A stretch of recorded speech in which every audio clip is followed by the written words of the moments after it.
Aquí estamos de nuevo y con un estudio, una charla que sé que les va a parecer interesante. Está basado en la historia más que en la teología, aunque desde luego de la mano una de otra, porque estamos haciendo un estudio epistemológico.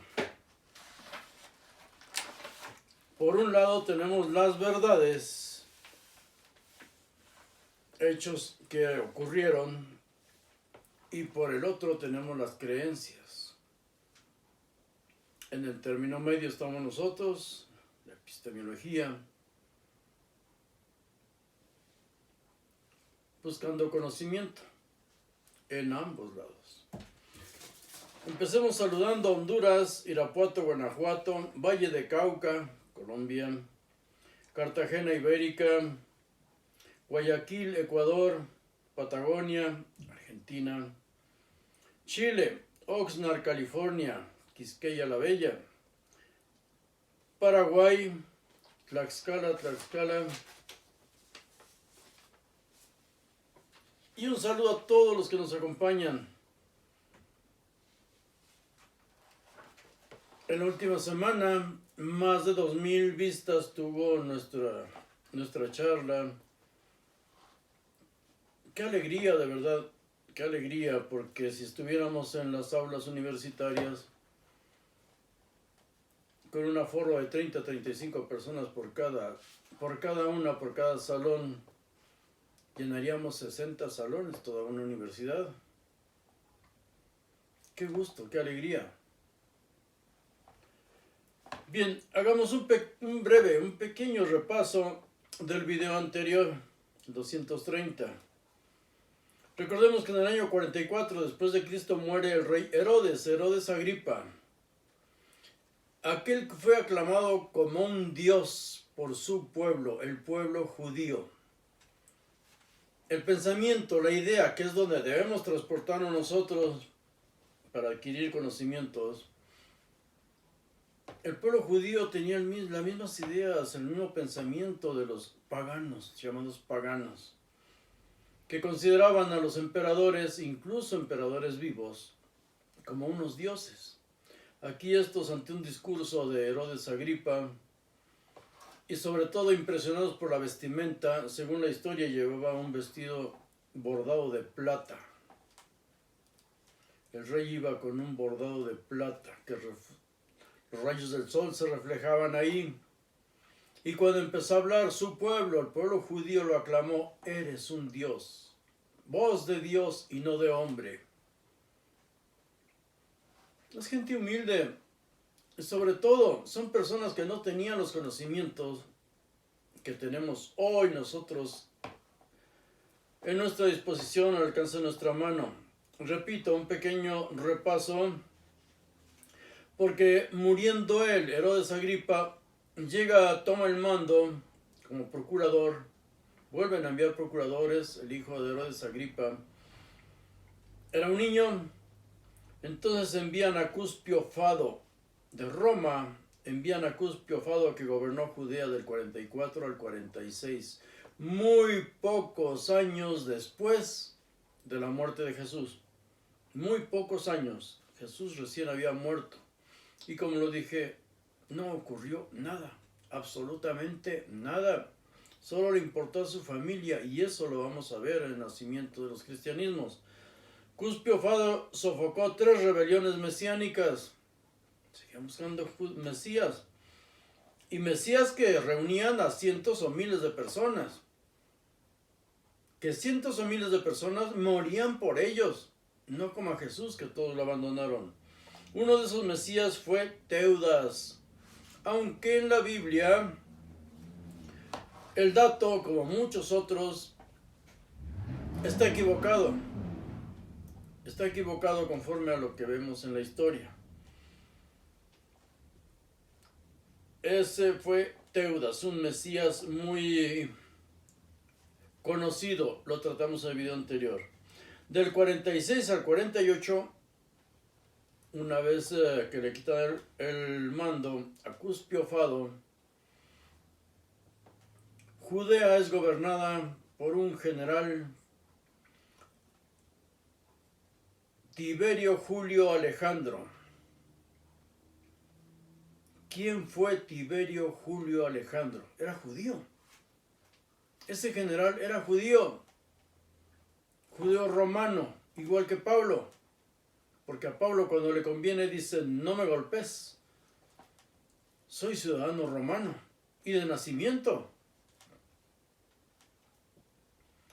Pues Tiberio Julio Alejandro, de origen oriental, nace en Alejandría, en Egipto, pero de familia judía, de etnia judaica. Su padre fue uno de los más ricos comerciantes alejandrinos y ciudadano romano, desde luego. Al heredar la ciudadanía romana, Tiberio Julio Alejandro, también igual que Pablo, romano de nacimiento, debe cumplir con los requisitos y las obligaciones de todo ciudadano, servir en el ejército.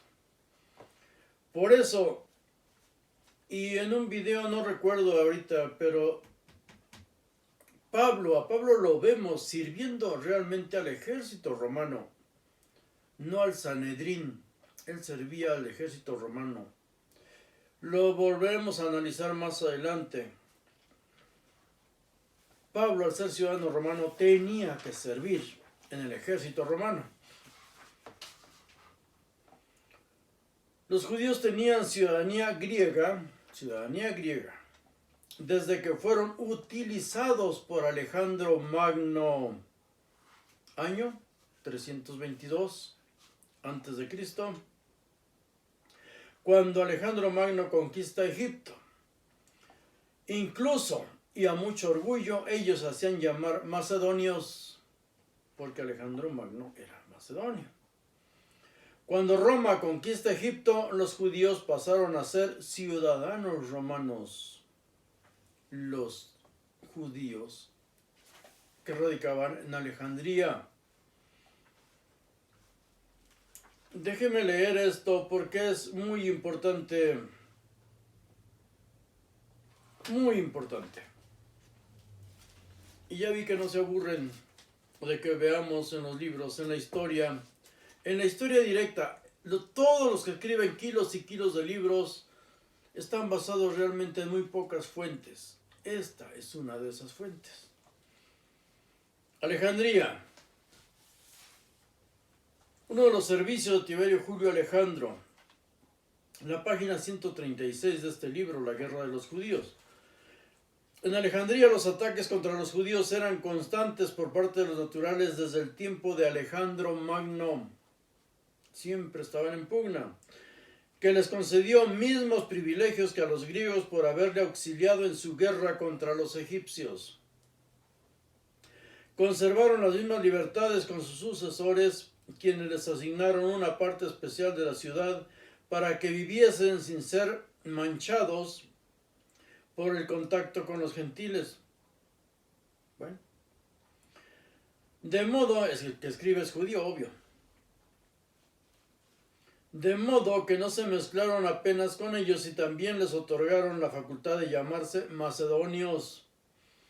Cuando Egipto se sometió a los romanos, ni César ni los que mandaron después de él quitaron a los judíos lo que Alejandro Magno les había concedido. A nosotros nos ocultan muchas cosas, desde luego, es religión. Nos hacen creer que Judea era una nación que existía como en una burbuja, sin contaminarse, sin contacto, sin estudio, sin conocimiento. Mentira. Aquí está la verdad. Pero se hallaban en conflicto perpetuo con los griegos, judíos, y como los gobernantes castigaban a muchos, la discordia crecía. En este tiempo en que se produjeron azonadas y tumultos en otras partes, se encendió más la sedición entre los alejandrinos. Estos celebraron una asamblea para discutir acerca de una embajada que se enviaba a Nerón. Y muchos judíos estaban presentes en el anfiteatro. Ahí se reunían, no en la sinagoga. De origen judío, pero no fanáticos religiosos, los familiares de Tiberio Julio Alejandro tuvieron relaciones comerciales con el rey de Judea, Herodes Agripa, y con Antonia la Menor, que era madre del emperador Claudio. Las relaciones comerciales son naciones con un comercio internacional entre naciones. ¿Cuáles tribus? Olvidemos esa letanía piadosa de la religión que nos oscurece absolutamente todo. Relaciones comerciales y desde luego políticas que favorecieron a toda su familia, la familia de Tiberio Julio Alejandro. Por cierto, su hermano tenía a su cargo importaciones y exportaciones, y su hermano, de nombre Marco, estaba casado con Berenice, una princesa judía que después se hizo famosa por ser amante de Tito, el emperador Tito. Pero Tiberio Julio se ganó su prestigio con su valor, lealtad y destreza en estrategia militar. Tiberio Julio fue sobrino de un judío famoso, muy conocido y muy citado por judíos, Filón de Alejandría. Como procurador de Judea, Tiberio Julio crucificó a los hijos de Judas el Galileo, a 2 de sus hijos. Tal vez tuvo más, pero estos 2 fueron también mesiánicos. 2 hijos de Judas el Galileo, Jacobo y Simón. Gobernó Judea Tiberio Julio Alejandro del año 46 al 48. En el 48, según la historia, hubo una gran hambruna. Una gran hambruna se presentó en toda esa área, en toda esa región. Ya en tiempos de Nerón, Tiberio Julio Alejandro sirvió al ejército romano en Partia, el gran enemigo, uno de los 2 grandes enemigos de Roma, los partos. De hecho, nunca los pudo vencer. De pronto algunos emperadores llegaron a internarse a territorio parto, y usando a los judíos durante la Segunda Guerra contra Roma, usaron a los judíos y llegaron a gobernar varias áreas, varias regiones que le arrebataron a Roma. Repito, eso no nos lo dice nadie. Tiberio Julio Alejandro sirvió al ejército romano en Partia, bajo las órdenes del general Cneo Domicio Corbulón. Googleando estos nombres podemos, repito, hacer o formar los gajos de historia que llegan a nosotros. En la red ya hay demasiada información. Y nosotros, si tenemos acceso a un conocimiento nuevo, podemos acceder a la red para aportarle nuestros conocimientos. No solo decir, no es cierto, son mentiras. En el año 63, Tiberio Julio Alejandro protegió en un campamento romano en Partia a Tirídates, rey de Armenia, que fue colocado como rey cliente del Imperio Romano. El Imperio Romano colocó a Tirídates como rey de Armenia. Pactos políticos, comercio internacional. Pues ¿de dónde aprende uno todo esto? La lealtad de Tiberio Julio Alejandro a Roma quedó manifiesta al sofocar un enfrentamiento étnico de razas entre judíos y griegos durante su gobierno en Egipto, que fue del año 66 al 69. Estoy saltando muchos pasajes de la historia, después regresamos a ello. Baños de sangre, salvaje, despiadado. En toda el área de Judea, Jerusalén sobre todo. en el mismo templo, miles y miles de muertos, cientos de crucificados en todo el territorio, quizá miles de crucificados. Pero ahorita analicemos solo la vida de Tiberio Julio Alejandro, sus hazañas, porque de este hombre nadie habla y fue un hombre muy importante. Tiberio Alejandro es designado prefecto o gobernador de Egipto, que era uno de los dos cargos más importantes del Imperio Romano. En el año 66, pero vamos a ver qué ocurrió, cómo demostró su lealtad a Roma este hombre y cómo sofocó esa rebelión, esa revuelta, esa confrontación entre judíos y griegos. Aquí volvemos a donde estábamos leyendo antes. Se celebraba una asamblea para discutir acerca de una embajada que enviaban a Nerón y muchos judíos estaban presentes. El conflicto étnico entre las dos naciones, se puede decir. Estaban en Egipto, ambas en Alejandría. Enviaron a Nerón una embajada, y sí, con esos términos, para presentarle sus quejas. Sus contrarios observaron su presencia y prorrumpieron a gritos de que eran enemigos suyos que habían ido a espiarles al anfiteatro. No en sinagogas, no se reunían en sinagogas, eran políticos, era una nación que se gobernaba igual que hoy se gobiernan nuestros pueblos, nuestras naciones, las ciudades cuando tienen conflictos. Los griegos los acometieron con violencia, los mataron mientras huían y se apoderaron de 3 a fin de quemarlos vivos. Todos los judíos acudieron en su defensa y apedrearon a los griegos.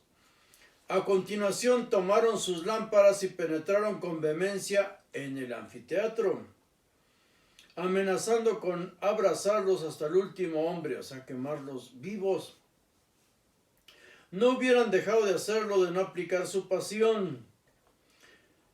Tiberio Alejandro, de no aplacar su pasión, Tiberio Alejandro, gobernador de la ciudad. Este no les atacó inmediatamente. Un judío contra judíos, salvajes, despiadados.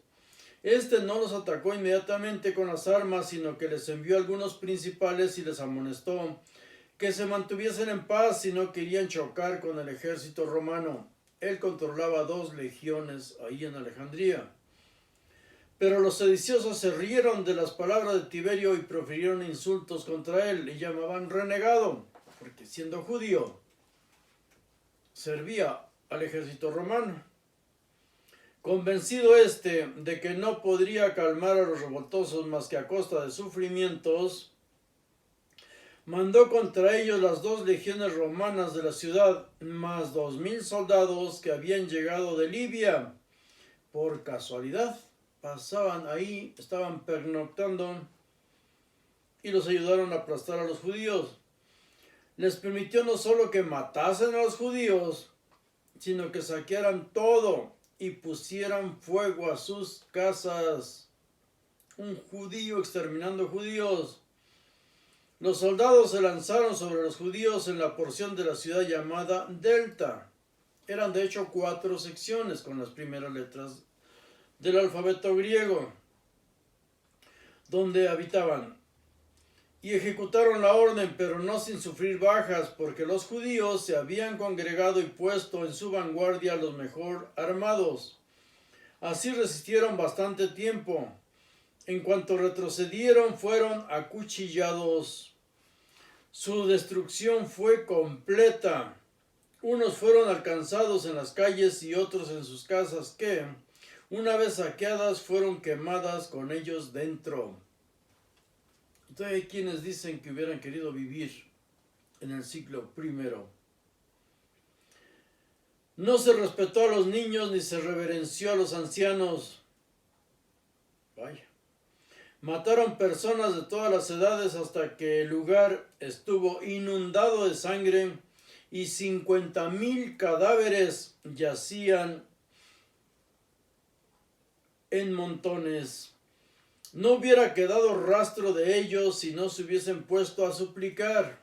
Ya casi exterminados, los sobrevivientes suplicaron por su vida. Alejandro se apiadó y mandó a los romanos que se retiraran. Los soldados, habituados a obedecer, abandonaron la carnicería al momento. Lo obedecieron. Esto es importante porque más adelante, en el incendio del templo, este hombre, este historiador, habla o escribe todo a favor de los romanos. Pero el pueblo de Alejandría odiaba tanto a los judíos que fue difícil contenerlo y en especial conseguir que dejaran en paz a sus cadáveres, los despedazaban. Esta fue la calamidad que se volcó sobre los judíos de Alejandría. Vaya calamidad y vaya general judeo-romano aplastando judíos. Esto, desde luego, los historiadores judíos a los que acudimos o que tenemos disponibles en la red no lo dicen, no lo van a decir jamás, se avergüenzan de su pasado. En la primera guerra judeo-romana, vamos a tratar aquí solo lo que se refiere a Tiberio Julio Alejandro y desde luego a Vespasiano en el año 69, año de los 4 emperadores, Galba, Otón, Vitelio y Vespasiano. Aquí en la página 237 vemos que sus generales le imponen el imperio a Vespasiano, pero sin la ayuda, sin el apoyo de Tiberio Julio Alejandro, no hubiera podido proclamarse emperador. Vamos a leerlo en el libro porque esto es muy interesante. Página 237. Y de verdad me he dado cuenta que este libro ya es difícil de encontrar. Aprovechemos.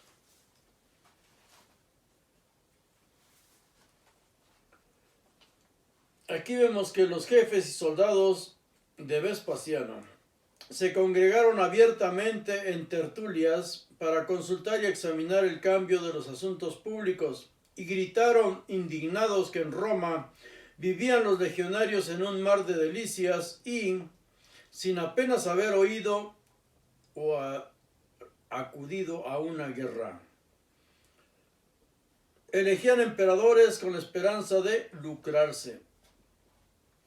Ellos, después de tantas fatigas y de envejecer bajo las armas, ese es el problema con los grandes generales, los personajes que sirvieron muchos años en el ejército. No todos corrían la misma suerte.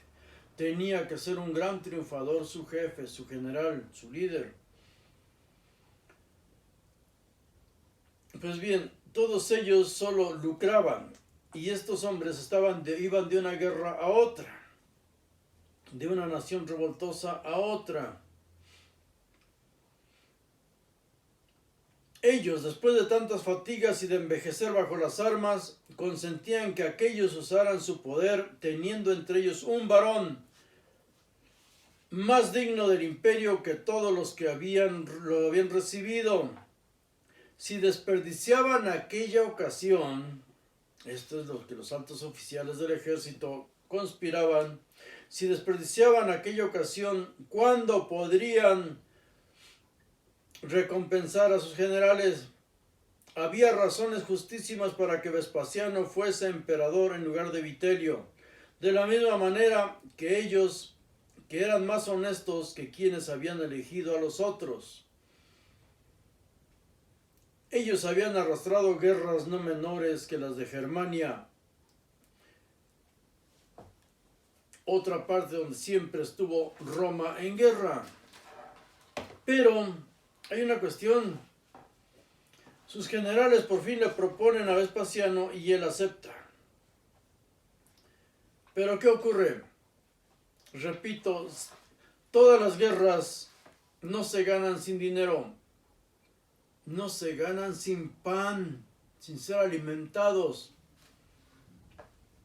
Tú puedes reunir a 100, 20, 10 personas ahorita y invitarlos a un evento, a una actividad, bélica o no, en 3 horas o 4 ellos van a pedirte de comer. Esto es lógico.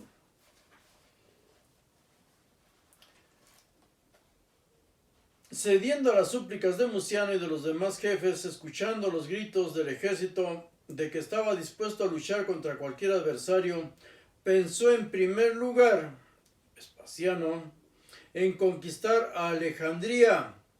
Sabía que Egipto era de capital importancia para obtener el imperio, porque suministraba trigo a Roma. Por eso Ucrania y todas las naciones que son grandes productoras de alimentos van a estar siempre en conflicto o bajo armas muy poderosas, la custodia de armas muy poderosas, imperios realmente.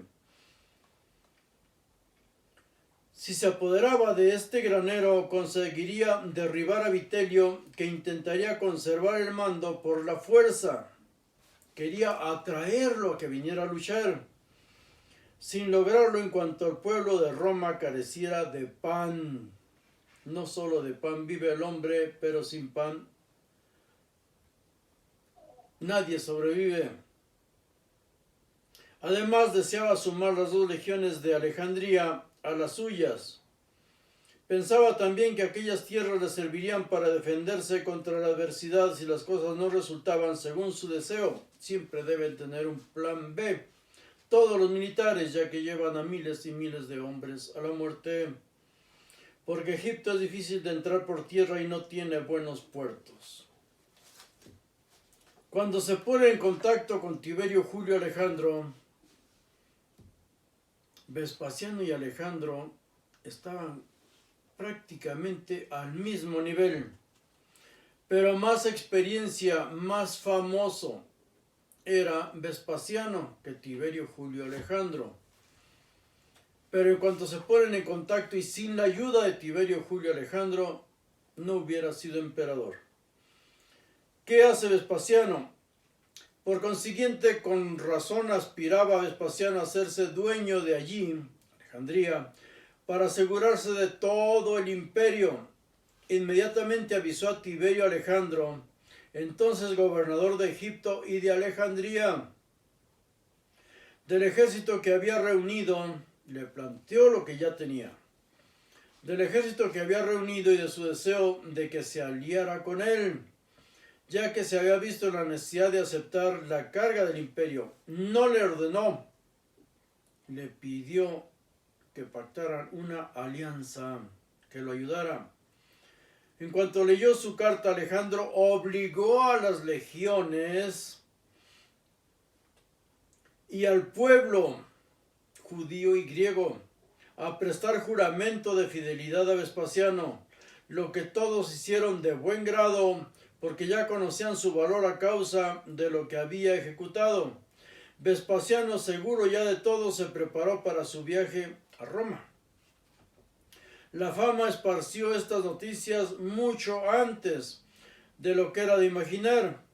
Todas las ciudades festejaron la noticia de que tenían nuevo emperador, con fiestas y con sacrificios. Se le unieron otras legiones que estaban en regiones cercanas y no había necesidad. Vitelio no tenía un gran apoyo, no era apoyado. ¿Qué ocurre después? Solo nos interesa aquí la vida de Tiberio Julio Alejandro. Ya vimos que Tiberio Julio Alejandro proclama emperador a Vespasiano. Tiberio Julio Alejandro quedó al mando, fue el segundo al mando de las tropas romanas durante el ataque a Jerusalén.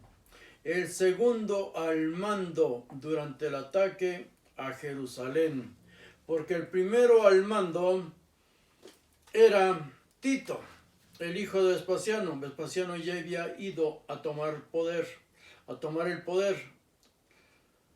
a fungir ya como emperador. Aquí vamos a buscar la página 284. Porque hay detalles que son muy importantes. El segundo al mando, repito, era Tiberio Julio Alejandro. Y aquí lo vemos en la página 284. Tito, ya en la operación, Tito era el líder, el general en jefe, pero el general táctico, el operativo, el que designaba todas las operaciones en el terreno, era Tiberio Julio Alejandro. Un judío va aquí a tomar Judea y va a tomar el templo, porque nos han engañado vilmente y aquí lo vamos a ver.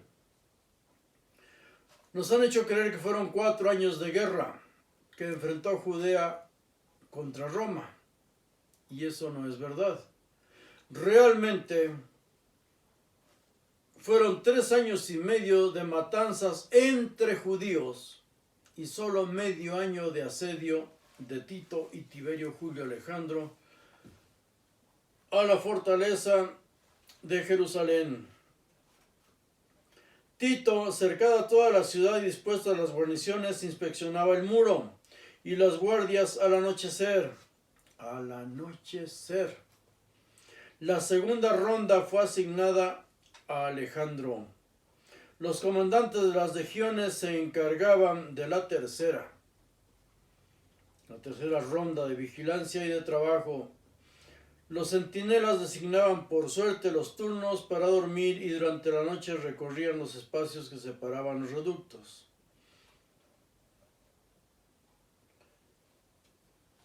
La vida y el infierno total que vivió esta nación por su fanatismo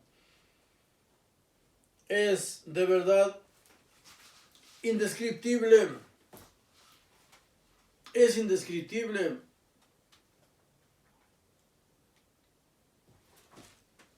Aquí se menciona en la página 185, entre todas las familias sacerdotales, muchas familias sacerdotales se quedaron a luchar. Primero a matarse con otros judíos, los sediciosos, y después a luchar contra Roma. No les quedaba otra, quedaron ahí atrapados. Pero una de esas familias era la familia Botus o Boetus, a los que le apellidaban Cantera. Esto lo tenemos en la página 285. Dice, tan cierto es esto que Simón, o sea, la matanza entre ellos, lo vamos a desarrollar más adelante. Tan cierto es esto que Simón no hizo desaparecer sin torturarlo ni siquiera a Matías, a los sacerdotes. Simón era uno de los sediciosos que habían tomado el templo, por cuyo medio se había apoderado de la ciudad. Era este hijo de Boetus, y era uno de los sumos sacerdotes, fidelísimo al pueblo y muy estimado de él. Dice, cuando la multitud era maltratada por los celotes, entre los que se contaba Juan, convenció a la población de que admitiese el socorro de Simón sin pactar con él y sin temer de él mal alguno. Simón, una vez hubo subyugado al pueblo a su albedrío, consideró a Matías no menos enemigo que el resto, seguro de que a su consejo no había sido más que una prueba de su necedad, y le hizo comparecer ante él condenándolo a muerte. Este sedicioso, hijo de un sacerdote, mató a otro de la familia sacerdotal Botus, pero esa familia le apoyaban Cantera, no Pantera. Repito, eso está en la página 285. Algunos hemos leído de que Celso y otros escriben acerca de que Jesús era hijo de un soldado de origen griego al que apodaban Pantera. Pero es muy probable es muy probable que confunda el nombre. Celso escribe en el año 178 después de Cristo acerca de este dato del supuesto padre genético, padre biológico de Jesús.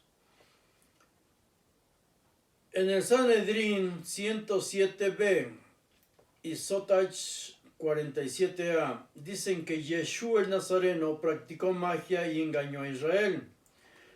Yeshua ha-Notzri. Yeshua ben Pandira o ben Pantera, perdón, escribe Celso, practicó la magia y engaño e hizo que Israel se extraviara. Todos estos nombres los podemos googlear para mayor información. Practicó la magia y engaño e hizo que Israel se extraviara. Repito, Celso escribe en el año 178 después de Cristo. Se llama, lo podemos encontrar como el discurso verdadero de Celso. Jesús, el hijo bastardo de un legionario romano. No vamos ahorita a ahondar en ello, pero repito, bien pudo estar equivocado. La información que tenían pudo estar equivocada porque a una familia sacerdotal le apodaban cantera, la familia Botus. Por cierto, de esa familia también hay escritos que dicen que pertenecía María Magdalena.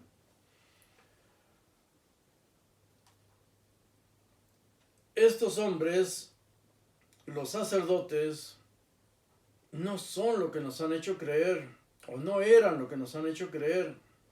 Eran como la mayoría de todos los clérigos de hoy, de todas las religiones o sectas, pedófilos.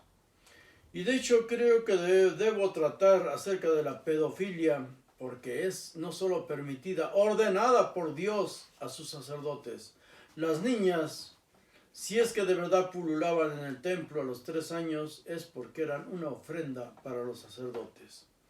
Parece que es interesante tratar ese tema de la pedofilia oficial, digamos, de esa religión. El Islam también practica la pedofilia. Bien, vamos a analizar ahora cuando el ejército romano llega al templo. Lo primero que, en su avance, lo primero que toma es la Torre Antonia, la guarnición militar, que había sido guarnición militar romana, y ahora ahí radicaban los sediciosos. Sediciosos que, repito, se habían estado matando 3 años y medio entre ellos, judíos matándose entre ellos. Vamos a ver esta llegada de los romanos, la toma de la Torre Antonia, en la página 296.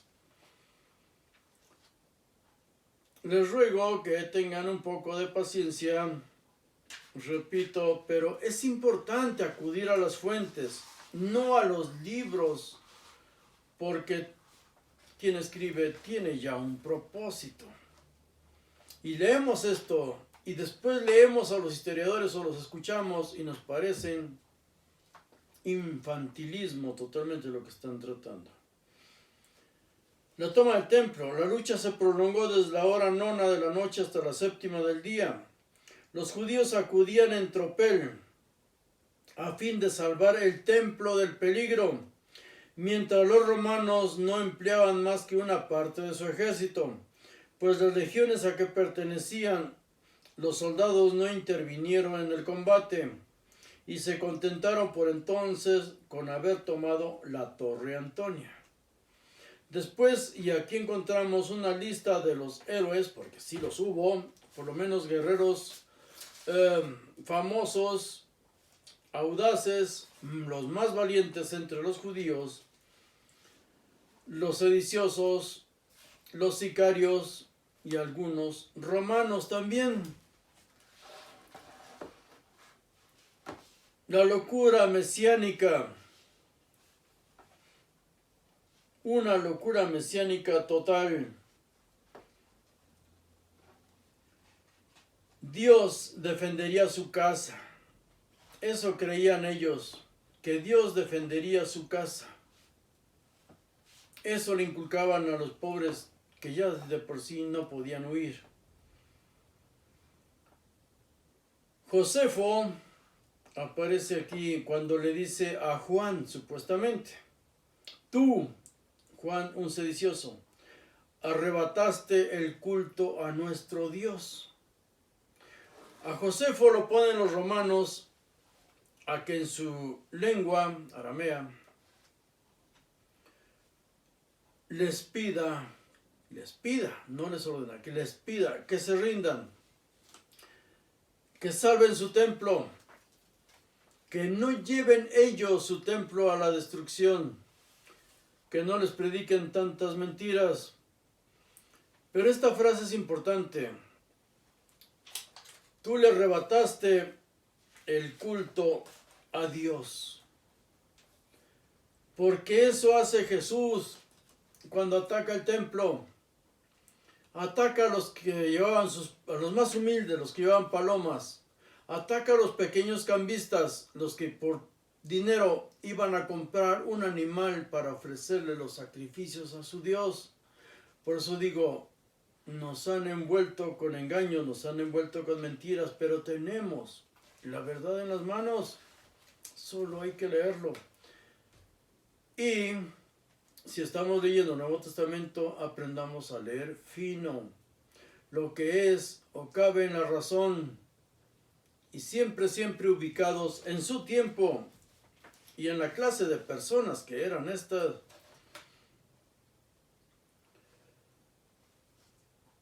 Les pedía Josefo a los sediciosos, a Juan, que se rindieran, y otra, que si querían luchar, salieran del templo, salieran del lugar santo y lucharan en terreno abierto, hombre a hombre, con los romanos. Dice aquí Josefo, Dios podría, si lo deseaba, defender el templo, pero estaba molesto con los sediciosos. Josefo sube a un lugar desde el que le oyeran todos, Juan y los demás, y les anunció lo que el César le había encargado en lengua hebrea.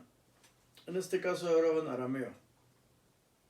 Le suplicó con vehemencia que respetasen su ciudad, evitasen el fuego que estaba a punto de abrasar el templo, que pidiera que dejaran sacrificar a Dios en él como de costumbre, que no lo afectaran. Estas palabras produjeron gran tristeza y profundo silencio entre el pueblo. Mas el tirano, Juan el sedicioso, después de acusar e injuriar a Josefo, agregó que la ciudad no sería conquistada porque era la casa de su Dios. Valiente locura.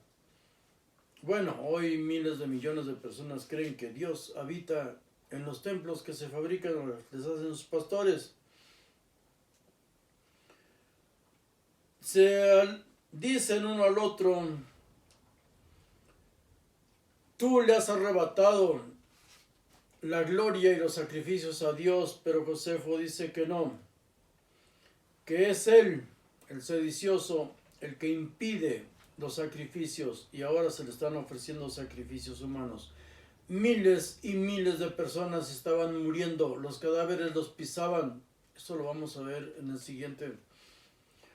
Caminaban sobre cadáveres, ya no los enterraban, se podrían ir al aire libre en las calles.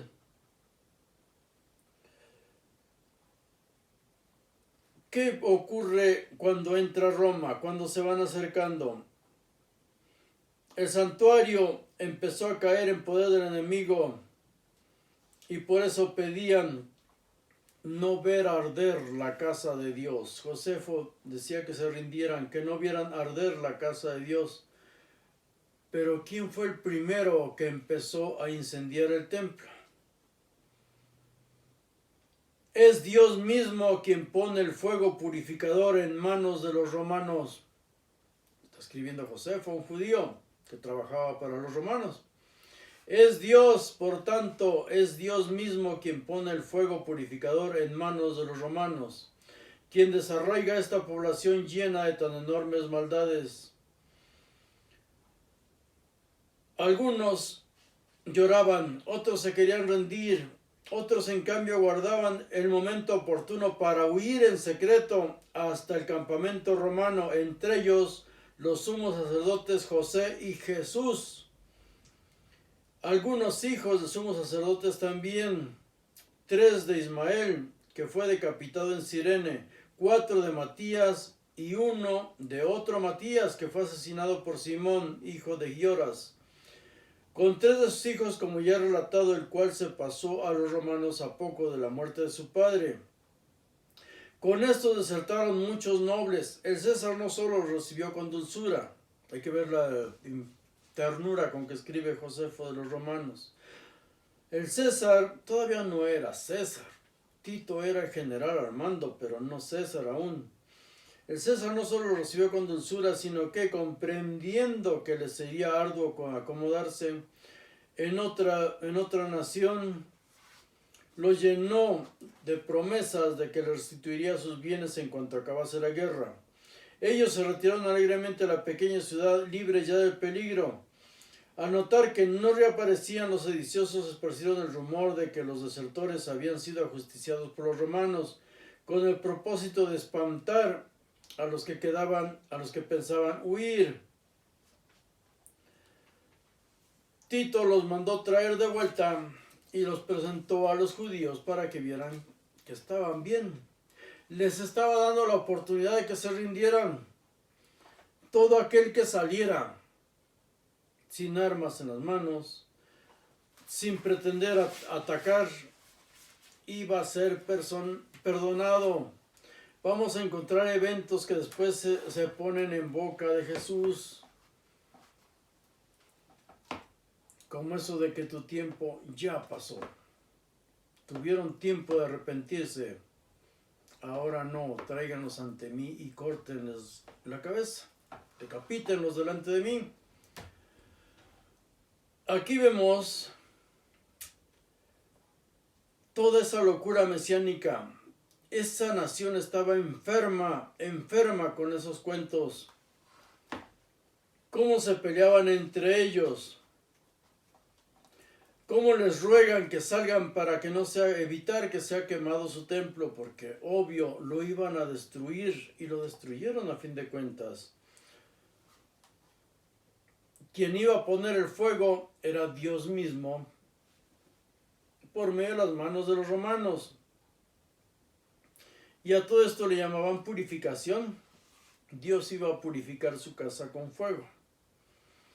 También vimos que varios sacerdotes con el nombre Jesús era muy común.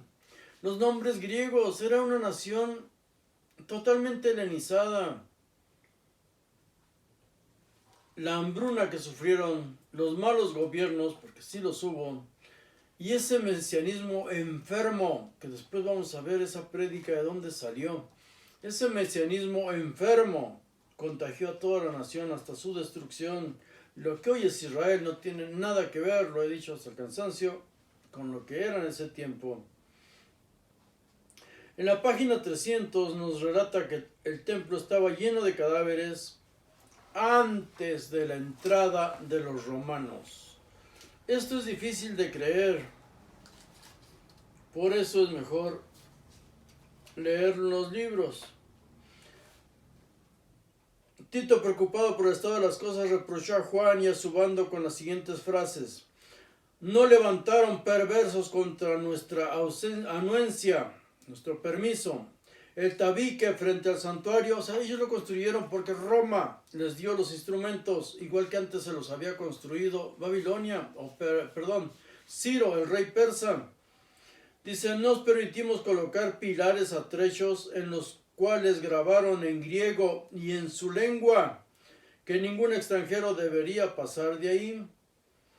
No les concedimos que mataran a los que desobedecieran, aunque fueran romanos. ¿Y qué hacen ahora, descreídos? ¿Por qué profanan y pisotean cadáveres en el templo?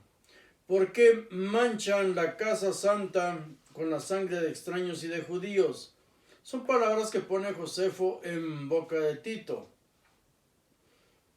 Todo lo que es fraseología es novelado tanto en la Biblia como en cualquier otro libro de historia. Nadie puede recordar esas palabras, y menos con un historiador tendencioso.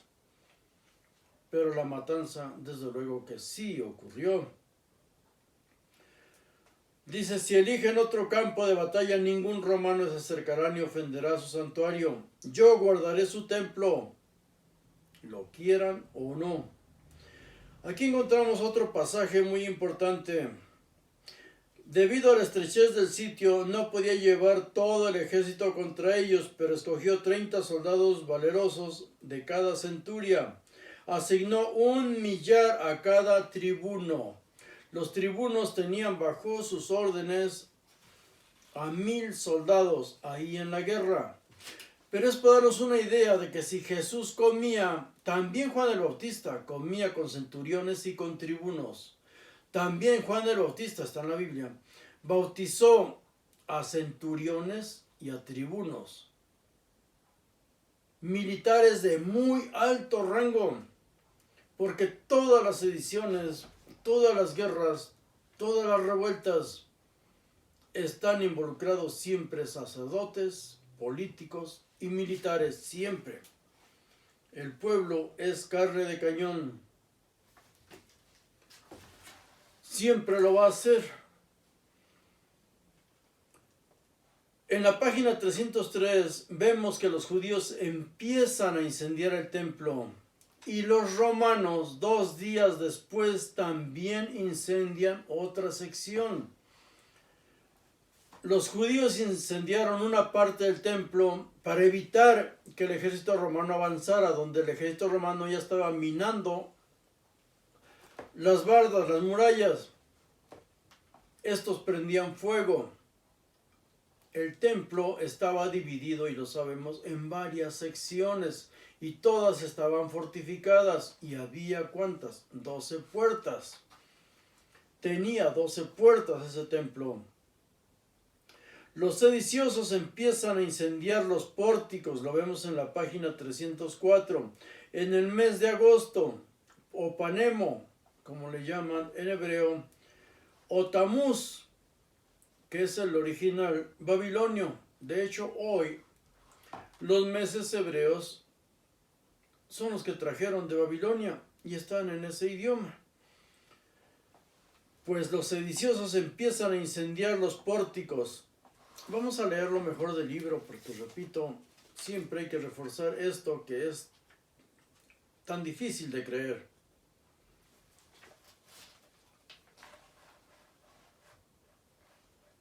Dice, los sediciosos que estaban en el templo pugnaban manifiestamente por expulsar a los soldados de los terraplenes. El día 27º del mes susodicho, Panemo, llevaron a cabo la estratagema siguiente. Llenaron el pórtico occidental de madera, betún y azufre, y se alejaron derrengados por el esfuerzo realizado. Una estrategia. Los romanos más temerarios, arrastrados por sus violentas pasiones, los siguieron durante la retirada. Apoyaron escalas en el pórtico y saltaron a él. Los prudentes, en cambio, no se movieron de donde se hallaban, sospechando de la inexplicable huida de los judíos. El pórtico quedó henchido de los que habían empleado las escalas. Los judíos le pusieron fuego y las llamas brotaron por doquier. Ellos empezaron a incendiar su templo. Si grande fue el espanto de los romanos, que no corrían peligro, es imposible describir la desesperación de los que se encontraban en él, al verse rodeados de fuego. Algunos retrocedieron hacia la ciudad, otros se arrojaron en medio del enemigo, muchos se lanzaron hacia los suyos, rompiéndose los miembros, y, en fin, las llamas impidieron a la mayoría que imitase a los anteriores. Si bien unos hubo que se suicidaron con las espadas, el fuego se incrementó con tal rapidez que los envolvió a todos. Fuego en el templo, iniciado ¿por quién? Por los judíos, uno de los pórticos. En la página 305 dice, judíos y romanos siguen quemando pórticos. Página 305. Quemaron varias puertas. Estaban los romanos acercándose cada vez más, acorralando a los sediciosos que ya tenían años radicando, viviendo y haciendo total burla del templo, de su templo. De lo que no vamos a encontrar aquí en la historia es una sola mención, ni a milagros, su Dios nunca apareció, y aquí dicen y se justifican, es que Dios había ordenado que lo incendiaran, porque eran malos. Una raza perversa, y no se había dado cuenta. Pues bien, el pórtico se quemó hasta la torre de Juan, que había edificado durante la guerra con Simón, encima de las puertas que llevaba al Shisto. Los judíos cortaron lo que quedaba después de destruidos todos los asaltantes. Al día siguiente los romanos prendieron fuego por entero al pórtico septentrional hasta el oriental, cuyo ángulo de encuentro se había edificado sobre el valle de Cedrón, a una altura horrible. En ese estado se encontraban las operaciones militares en torno al templo. Vamos a leer esto. Es espantoso, pero es la realidad, es la realidad. Nadie pensaba en Dios, a nadie se acordaba de Dios, y se acordaban, pues ya vimos, no servía para nada. Son solo seres humanos salvajes, el mismo salvajismo, miles y miles de muertos. Lo mismo que en otras guerras que han ocurrido en América y en todas partes del mundo, y las que ocurren hoy día. Dice aquí, era prodigioso el número de los que fallecían de hambre en la ciudad e inexpresable las miserias que sufrían. Una guerra particular se iniciaba en cuanto se descubría algo de comer. Los amigos más entrañables reñían como fieras, arrebatándose los manjares más inverosímiles. Nadie creía que los moribundos no poseyeran víveres. Los bandidos los registraban en el momento de expirar. Bandidos es sediciosos. Arrebatando los manjares más inverosímiles. Nadie creía que los moribundos no poseyeran víveres. Los sediciosos los registraban en el momento de expirar, por si alguno escondía alimento en su seno y fingía morir. Recorrían todo con las bocas abiertas como perros rabiosos, tambaleándose y jadeando, y forzaban las puertas igual que si estuvieran ebrios. En su desesperación penetraban 2 y 3 veces en las mismas casas en un solo día. Su hambre era tan intolerable que todo les parecía apetecible. Recogían cosas que los animales más sucios no hubieran osado tocar y se las tragaban. Incluso devoraban correas, zapatos y el cuero de sus escudos. Transformaron en viandas las briznas de heno viejo, pasto viejo. Buscaban fibras y vendían una cantidad exigua por 4 dracmas áticas. Mas ¿por qué describo la imprudencia del hombre en comer cosas inanimadas, si puedo relatar un hecho inaudito en la historia jamás ocurrido entre griegos ni bárbaros, espantoso de contar e increíble? Una mujer que mató a su hijo de pecho y lo hizo asado, cabrito al pastor, se comió a su hijo. Ciertamente no lo narraría para que no se pensase que lego mentiras a la posteridad, pero hay numerosos testigos de esa funesta desdicha, y pocos motivos de agradecimiento tendría mi patria para conmigo si dejara de contar lo que realmente ha sufrido. Había una mujer transjordana de nombre María, cuyo padre se llamaba Eleazar, de la aldea de Betseba, lo que significa la casa del hisopo. De noble y rica familia, quedó atrapada ahí como muchos otros. Huyó a Jerusalén con otros muchos y ahí quedó cercada con ellos. Los bienes que habían llevado de Perea le fueron robados, cuanto había escondido y las vituallas que había logrado ahorrar. Lo saquearon los rapaces sediciosos que penetraban a diario en su casa con este propósito. La pobre mujer se indignó, provocando la cólera de los bandidos con los frecuentes reproches e injurias que les dirigía. pero ninguno de ellos, quizá por piedad o por enojo excesivo, le privó de la vida. Si encontraba comida, María comprendía que trabajaba para los demás. Le fue imposible buscarse sustento. El hambre cerró sus entrañas y sus tuétanos, y su ira aventajó a su hambre. Solo pensaba en su furor y en su necesidad. Entonces se atrevió a algo contrario a la voz de la naturaleza, y arrancando de sus pechos a su hijo, exclamó: «Desventurada criatura». Repito, todos los diálogos son novela, pero el hecho indudablemente ocurrió, sobre todo porque ya habían pasado estos eventos y están relatados en los profetas, en Lamentaciones también. La antropofagia. Dice: entonces se atrevió algo ocurrido contrario a la voz de la naturaleza, y arrancando los pechos a su hijo, exclamó: «Desventurada criatura, ¿para quién te defenderé de la guerra, del hambre y de la muerte? Los romanos nos esclavizarán en caso de que no nos respeten la vida. El hambre nos destruirá incluso antes de que nos convirtamos en esclavos.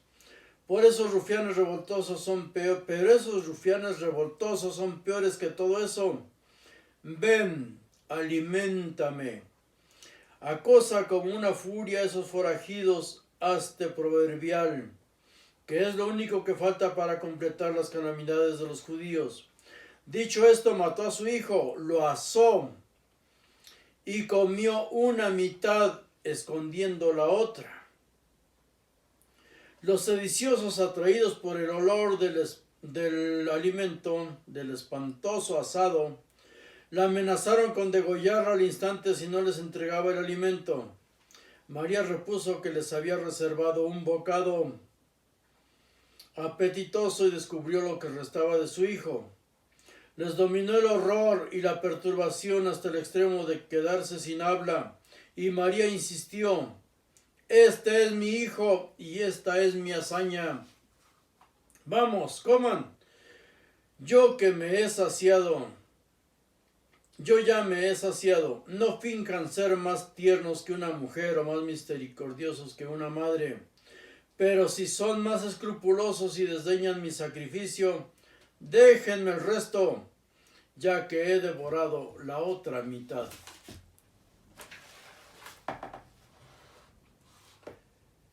Esto es espantoso. Lo leemos en las páginas 305 y 306. Es histórico.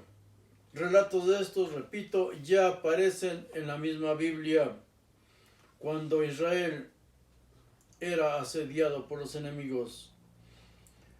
En la página 308, Tito ordena incendiar las puertas, todas las puertas del templo.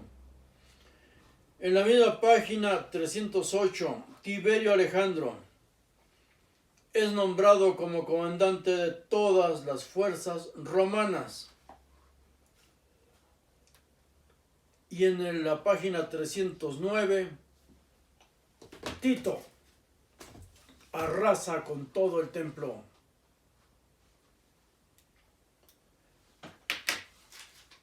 Es difícil entender todo esto. Es difícil asimilarlo, sobre todo cuando hemos sido criados en la religión. Es espantoso, pero es la realidad.